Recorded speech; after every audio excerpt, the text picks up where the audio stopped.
Syakib Arslan, salah satu pemikir muslim abad ke-19, pernah menulis sebuah buku fenomenal yang berjudul Limada Ta'akhkharal Muslimun wa Limada Taqaddam Ghairu. Hal mana apabila diterjemahkan ke dalam bahasa Indonesia, artinya mengapa umat Islam semakin mundur dan justru mereka yang non-muslim menjadi semakin maju. Apabila kita kaitkan dengan realitas saat ini, buku tersebut mungkin benar adanya.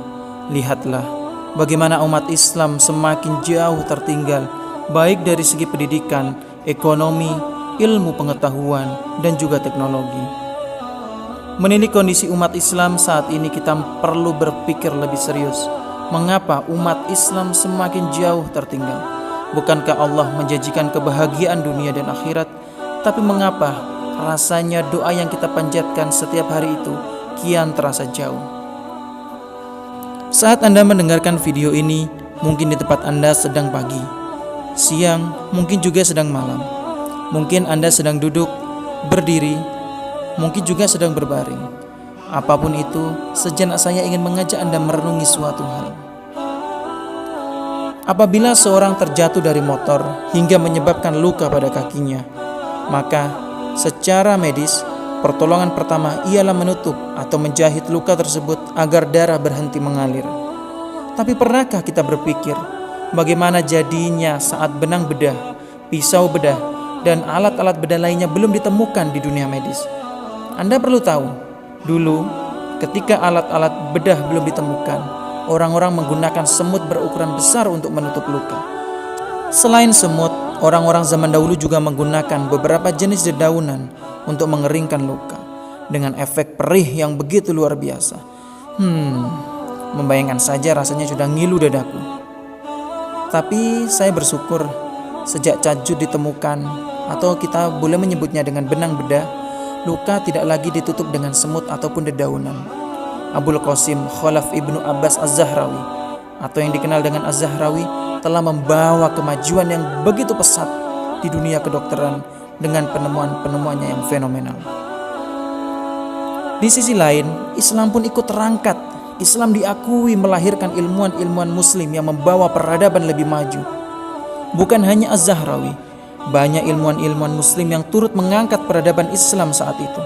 Sebut saja Ibnu Rushd pada bidang astronomi, Al-Khwarizmi pada bidang matematika, Al-Farabi pada bidang ilmu pemerintahan, dan masih banyak lagi.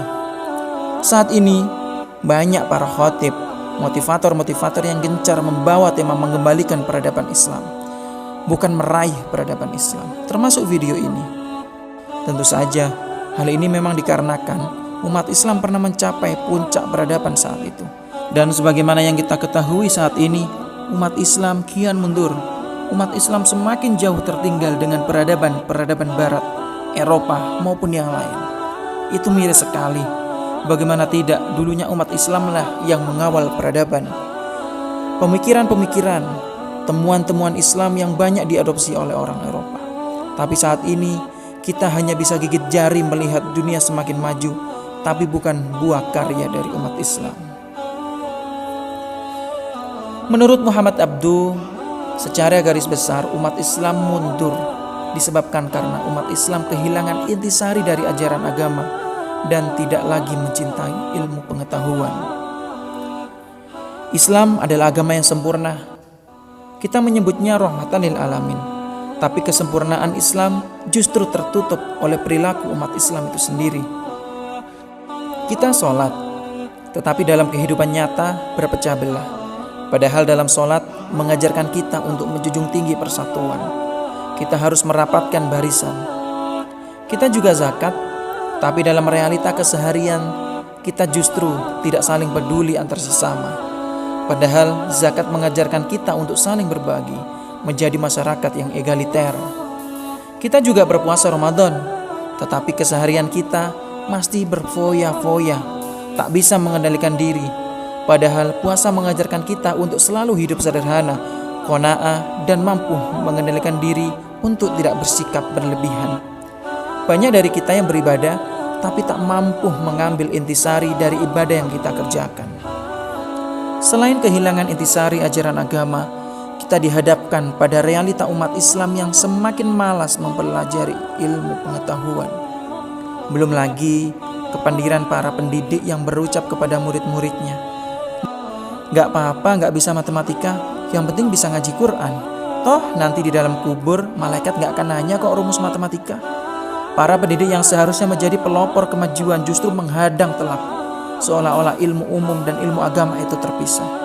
Akhirnya generasi-generasi penerus semakin enggan memperdalam ilmu selain agama karena dinilai tak ada gunanya di hari akhir. Kita patut bersedih hati melihat fenomena seperti sekarang ini. Padahal Islam itu kompleks, mencakup segala sesuatu. Artinya tidak ada pemisahan antara ilmu umum dan ilmu agama. Maka sebagai generasi penerus, kita tidak boleh kehilangan cahaya. Kita harus tetap semangat. Maka PR besar kita adalah bagaimana caranya mengembalikan peradaban Islam. Dalam rangka mengembalikan peradaban Islam, kita perlu berbenah. Kita perlu mengkoreksi diri. Apa yang kurang dari dalam diri kita? Apa yang kurang kita menjalankan agama? Apa yang kurang kita mengamalkan ajaran-ajaran agama Islam? Sehingga kemajuan, sehingga peradaban tidak hadir pada era sekarang ini.